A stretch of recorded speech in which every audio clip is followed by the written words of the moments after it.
পুজো তো প্রায় চলেই এলো, তাই চলে এসেছি আজকে ঘর পরিষ্কার করতে। প্রথমেই দেখো আমি সানসেট, দরজা, জানলা সবার পর্দাগুলো খুলে নিলাম। খুলে এবারে চলে যাব ব্রেকফাস্ট করতে। তো আজকে ব্রেকফাস্ট বানানি, তাই তোমার দাদা ইডলি আর কচুরি নিয়ে এলো, তাই সেগুলোই খেয়ে নিলাম কর্তা গিন্নি। আমার শ্বশুর শাশুড়িকেও দিয়ে দিয়েছি খেতে। তো আমার মেয়ে গেছে স্কুলে, ও এসে খাবে, খাওয়া নিয়ে গেছে। এদিকে আমি রান্নাটাও বসিয়ে দিয়েছি। বেশি কিছু করবো না আজকে, ডিমের ঝোল আর ভাত করব, তাই জন্য এদিকে হয়ে এসছে আমার ভাত তরকারি। ওদিকে নামিয়ে দিয়ে সব গ্যাস বন্ধ করে এদিকে চলে এলাম। আমি ওনাটা আগে বেঁধে নিয়েছি যাতে নোংরাগুলো নাকে না ঢুকে।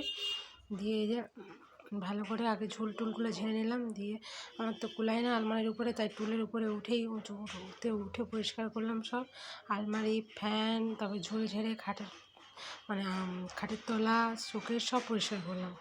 আর এটা আমি শোলা দিয়ে বানিয়েছিলাম যাতে ছোটো ছোটো জিনিসগুলো যেগুলো খুঁজে পাওয়া যায় না ওগুলো ওর মধ্যে রাখতে পারি, যাতে খুঁজে পাওয়া যায় সহজে, তাই জন্য ওর মধ্যেই রাখি। এবারে আমার ঘরটা হয়ে গেছে, এবারে চলে এসে রান্নাঘরে ঝুল টুল ঝাড়া হয়ে গেছে। এবার মশলার কৌটোগুলো ধুবো, গ্যাস ওভেন ধুবো, এগুলো সব গুছিয়ে টুছিয়ে পরিষ্কার করে নিলাম।